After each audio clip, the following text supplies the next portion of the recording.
There are a couple things that I want to talk about in this video. The first being that there is a process of entering into Passover. I did allude to that in another video. I've spoken about it before, and I want to make sure that everyone understands it, that you don't just go to your calendar and say, oh, in a week it's going to be Passover, like you do with these worldly holidays that we've celebrated. And then you fix some food and you decorate and you do all of that. God's holy days, that is not the way that we observe God's holy days. And there was this very specific requirement for Passover that the Israelites would sacrifice a red heifer, and they would use the ashes of that red heifer to cleanse them if they had externally. Obviously, they couldn't do that internally. Only Jesus' sacrifice could do that. But externally, they would be cleansed, and then they would be allowed to enter into Passover. This was extremely important. And just because no one else sees that you're doing that, you need to know that God sees what you're doing. He sees whether you are cleansing yourself, whether you're returning to Him in order to enter into this. And if you don't do that, you will never enter His Passover. Understand what I'm saying. You will not enter salvation. There are a lot of people being given opportunities right now to do that, and I see the majority of them rejecting it. That's what I see. I'm just going to be very honest. I see that they are rejecting it. People who've been close to me as well. This is an extremely important Passover. That is the second thing that I want you to understand.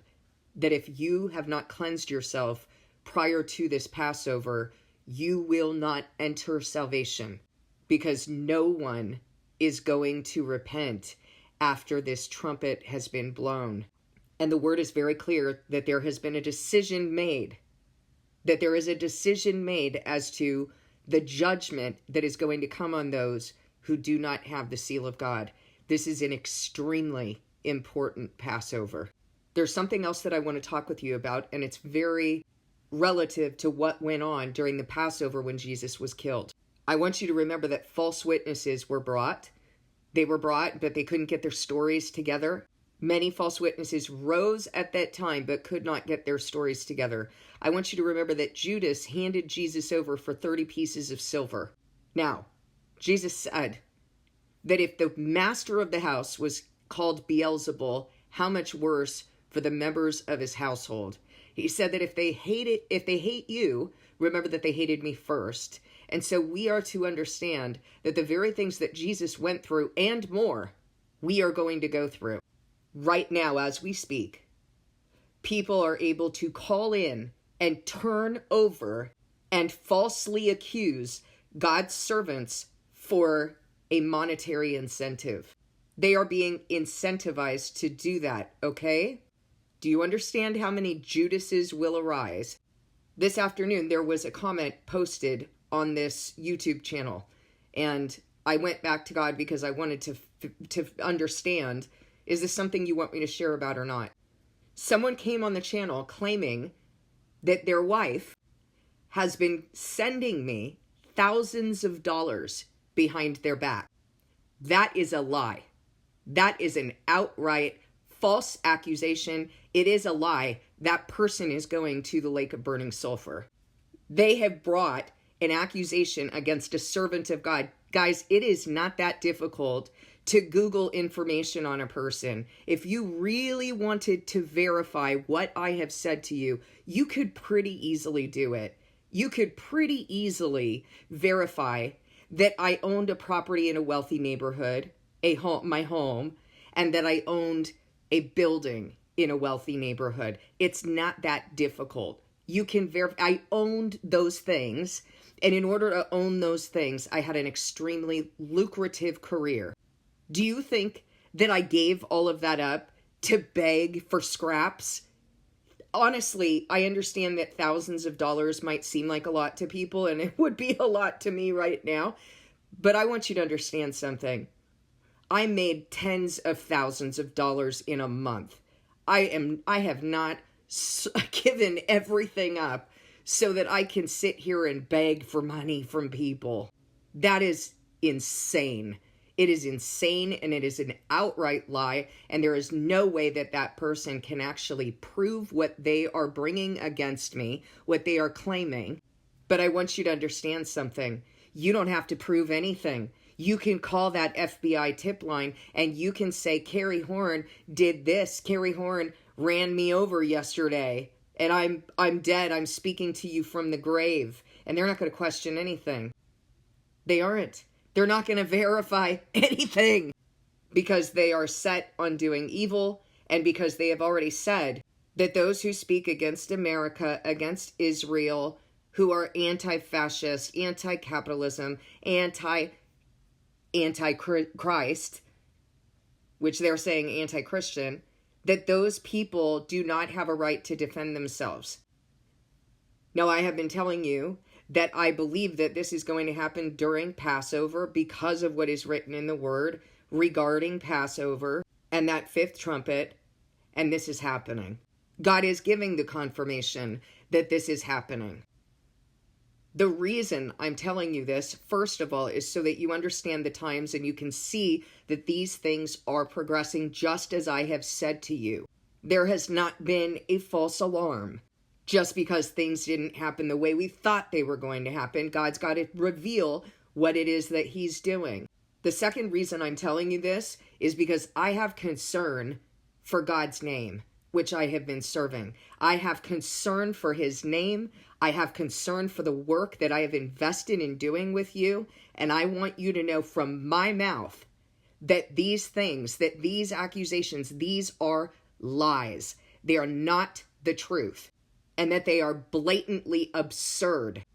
So that when whoever it is, this administration, the FBI, ICE, whoever wants to malign me after I'm gone, I want you to know from my mouth that it is a lie. It is a blatant lie. Everything that I have told you is the truth. I have not done this for secondary gain. I did not need anything from anyone when I started this. And what I'm saying to you is verifiable. But just like what happened when Jesus was sacrificed, when He was taken, it will happen again. That false witnesses will arise. How do we know this? Because Jesus says those people who are claiming to be Jews, though they are not, and remember that a Christian is a Jew. A Jew is not an ethnicity. A Jew means one who is circumcised in heart. Those calling themselves chosen based on ethnicity, that is not a Jew. Those who claim to be Jews, though they are not, but are of the synagogue of Satan, that includes counterfeit Christianity, Gentile counterfeit Christianity, that God is going to make them come and bow down at the feet of the witnesses and acknowledge that He has loved us. That's what it says in Revelation 3, to the second lampstand. What does God call His witnesses? The two lampstands. I know that they're going to falsely accuse me. I have known that because I know what the Word says. And Isaiah said that they are going to lick the dust of our feet. So God is going to bring vindication. I know what these devils are doing. I know what that devil who came on the channel to lie about me, to misrepresent me, to malign me, and to profane the name of God, which I have been serving. I know what they're doing. They don't know what they're doing. They don't have enough sense to care about their own lives. And if you're listening right now and that's you, go get your incentive, honey, because you remember the fate of Judas. So enjoy that couple minutes. But you remember what God did to Judas. You remember that Judas, immediately after accepting that money for turning Jesus in, that he tried to go back and he tried to repent and he tried to give the money back. And it was too late. You do what you got to do, Satan. Because I've known from the beginning that I was going to die for this. And I haven't shuddered for 1 second. And I sure am not going to do that now. For those of you who do hope, for those of you who do believe, for those of you who went back and discerned what I've been doing in this ministry with God, I want you to know from my mouth that what these people are going to say about me is an outright lie. It doesn't even make sense because I had everything I could ever need when I started this out, and I gave it all up in front of you and for you. And if you don't know that that's what I've done, go to God and discern with Him what I have done. This is rising right now. exactly in the timing that God has determined. It was not the timing that I thought, but I have been telling you as we've gone. All right, here's the more information that God is giving me. Here's where it is in the Word. I have not for 1 second said to you, maybe this was a false alarm, because I know what I've done. And it's here now. Go discern it with God.